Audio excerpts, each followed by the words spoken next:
Fala nação! Eu me chamo Rafael Antunes e começa agora o Pack de Notícias, um programa semanal com as principais notícias sobre o Green Bay Packers para vocês ficarem antenados e sabendo de tudo. E para começar de um jeito maravilhoso, fiquem com esse vídeo do onside kick da equipe do Dallas Cowboys e que os jogadores do Atlanta Falcons ficaram só olhando.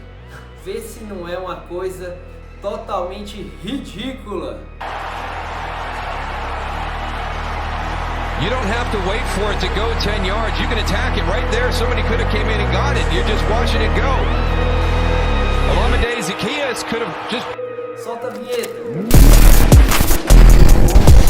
Yeah. A gente tem para trazer não pode ser nada menos do que a nossa vitória na semana 2, não é mesmo? Ganhamos do Detroit Lions por 42-21. Estamos 2-0 dentro da divisão, duas vitórias muito importantes que garantem um bom começo de temporada, com bastante pontuação. Somos o time que mais pontuou na liga até agora, né? A gente tem feito bastante pontos, um ataque promissor e a gente venceu mais uma vez. Dessa vez dentro de casa, o primeiro jogo no Lambeau Field, infelizmente um Lambeau Field vazio, sem torcedores, mas que serviu para comunicar bem com a equipe, apesar de a gente teve um probleminha ali de comunicação entre o Rodgers e o LaFleur, né? Mas tudo resolvido, segundo eles. E eu quero trazer para vocês alguns números do jogo. Nossa primeira notícia aqui do Pack de Notícias são os números do jogo. O Rodgers, ele tentou passar a bola 30 vezes, só conseguiu completar 18. É um número estranho para o Rodgers, normalmente ele tem um número melhor. Contudo, muito não foi culpa dele. A gente teve bastante drops, né? Muitas bolas que os wide receivers deixaram cair, tá? Mas esses 18 passes completados foram para 240 jardas e 2 touchdowns, né? Como sempre, mantendo um bom nível de jardas e sempre passando para touchdown o nosso Rodgers. O Aaron Jones, que foi o grande destaque da partida, o cara destruiu a defesa dos Lions. Ele fez 18 corridas para 168 jardas e 2 TDs corridos. Além disso, ele foi o nosso melhor recebedor, já que o Davante Adams machucou no meio do jogo e teve que sair. Ele teve 4 recepções para 68 jardas e 1 TD aéreo também, totalizando 3 touchdowns para o Aaron Jones, sendo que dos 4 recepções ele foi alvo 8 vezes, ou seja, teve 4 passes que ele não conseguiu completar. A nossa defesa também jogou bem, conseguiu se impor, dominar, apesar de um primeiro quarto complicado, onde a gente saiu perdendo. Tomamos 14 pontos, dos 21 pontos que a gente tomou, 14 foram no primeiro quarto, porém depois a defesa se impôs, só cedeu mais 7 pontos no último quarto, quando o jogo já estava praticamente definido. Né, foram 3 sacks e 3 tackles para perda de jardas, além de uma interceptação do Chandon Sullivan. Né, a gente conseguiu fazer uma interceptação aí. Foram 21 pontos sofridos, sendo que desses 14, como eu falei, os 14 foram no primeiro quarto. Os Lions conseguiram 244 jardas aéreas, foi um bom número, né? Porém eles só conseguiram 89 jardas terrestres. Isso é um motivo de alegria pra gente, afinal a gente sempre estava tendo bastante dificuldade contra o jogo corrido, né? Então a gente conseguiu fechar um pouco mais ali as trincheiras, conseguiu segurar mais os corredores, só cedemos 89 jardas terrestres. Agora a segunda parte das notícias são as lesões, né? Como eu disse, o Davante Adams machucou durante o jogo, no segundo quarto. Ele lesionou o posterior da coxa e teve que sair no meio do jogo. Inclusive ele não voltou mais para o jogo, né? Ele ficou parado lá na sideline e ele tá até agora, hoje é sexta-feira, dia que eu estou gravando isso daqui, e o último injury report ele não treinou nenhum dos dias, né? Uma notícia que deixa a gente alerta, nenhum desses dias ele treinou. Mas o que vem lá de dentro é que o Packers está tentando preservar ele. Talvez a lesão não seja tão séria assim, que para preservar, por isso ele não treinou. Inclusive o Rodgers, em uma de suas entrevistas, falou que nem precisa treinar com Adams, tamanha é a sintonia que eles têm. No Injury Report, ele está como duvidoso. Para você que não sabe, os times lançam sempre um relatório semanal, um relatório diário, na verdade, com as lesões. E eles colocam alguns níveis. Então você tem o jogador que ele está fora do jogo, quer dizer que ele não vai jogar o próximo jogo. Tem o jogador que está duvidoso, que é o caso do Adams. Então, se o jogador está duvidoso, quer dizer que ele provavelmente não vai jogar. Tá? É um nível mais perto do fora do jogo do que para jogar. E tem o nível questionável, que é um nível um pouco mais perto de jogar do que fora do jogo. Tá? Então a gente tem essas escalas aí. Então o Davante Adams, apesar desses rumores de que não seja uma lesão tão grave e que ele não está treinando exatamente para preservar, no Injury Report ele está como duvidoso.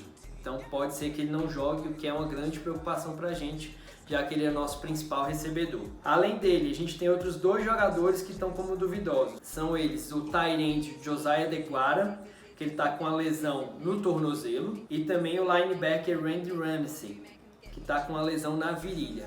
Os 2 também constam como duvidosos para o jogo contra o Saints no próximo domingo. A boa notícia é que o Kenny Clark, que tinha lesionado a virilha também na semana 1, e não jogou o jogo contra os Lions na semana 2, ele voltou a treinar. Apesar de ser um treino limitado, tá? Mas ele voltou aos treinos e ele entrou no Injury Report como questionável. Então ele está como questionável, pode ser que ele jogue, pode ser que não. Mas se ele jogar é um grande reforço que a gente vai precisar, já que vamos jogar contra os Lions.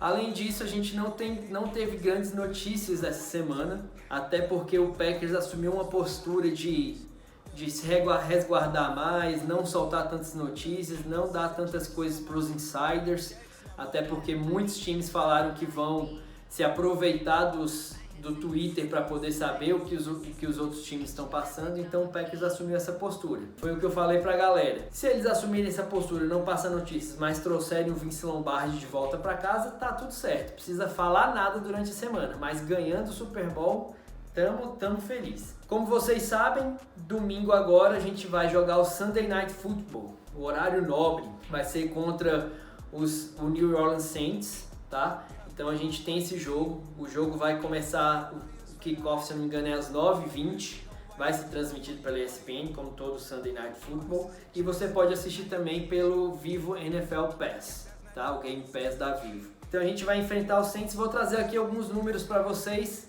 dos nossos confrontos contra os Saints. O último jogo que nós tivemos contra eles foi em 2017, nós perdemos por 26-17, quando a gente tinha aquele famigerado quarterback, o Brett Hundley, substituindo o Rodgers, que tinha se machucado. Vocês lembram dessa fase? Que fase, viu, meus amigos? Graças a Deus 2017 passou. Vocês acham que 2020 tá ruim? É porque você não lembra de 2017. Mas a gente passou, a gente perdeu o último jogo. Contudo, ao longo da história são 25 jogos, 25 confrontos, e são 16 vitórias nossas contra apenas 9 vitórias do New Orleans Saints. Então a gente tem uma vantagem, né? A gente se dá bem. O próximo jogo é fora de casa, a gente vai jogar lá em New Orleans, tá? E as chaves para esse jogo já são as mesmas de sempre, né? Claro, a gente vai enfrentar um time que é muito bom, que os últimos anos tem se mantido entre os primeiros da Conferência Nacional, né? E o próprio LaFleur falou isso, que é um time muito grande, que desde que o atual treinador dele chegou lá, ele sempre tem se mantido entre os primeiros times, que tem um quarterback muito bom, o Drew Brees, nós sabemos que é um dos melhores jogadores dessa liga, a gente sabe que ele vai pro Hall da Fama, então assim, por mais que ele tenha começado a temporada não muito bem, está sentindo muita falta do seu recebedor principal, Michael Thomas, é o Drew Brees, então não pode brincar, tá? Então a chave para a gente ganhar esse jogo é pressionar o Drew Brees, afinal a linha ofensiva deles tem sido um pouco fraca, se a gente conseguir pressionar o Drew Brees e impedir o jogo corrido. A principal arma deles vai ser o Alvin Kamara, né? O Alvin Kamara vem correndo muito, vem conseguindo muitas jardas, é um dos melhores running backs da liga, então se a gente conseguir parar o jogo corrido, vai ser a forma de impedir. E para os Packers conseguirem desenvolver é continuar fazendo o que tem feito, né? usar bastante o Aaron Jones, ter essa opção de vai passar, vai correr. Precisa melhorar nas recepções, nossos wide receivers têm dropado muita bola, isso não pode acontecer, o próprio LaFleur falou isso, que às vezes é um problema de pensar em correr antes de completar a recepção.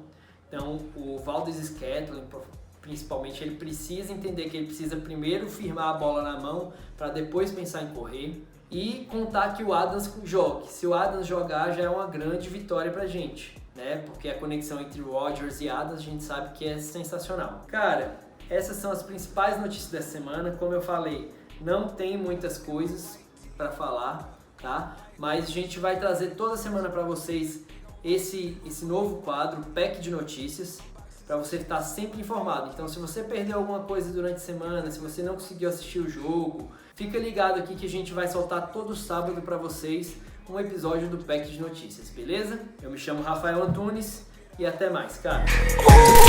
Incredible, general. I just start the label just to sign.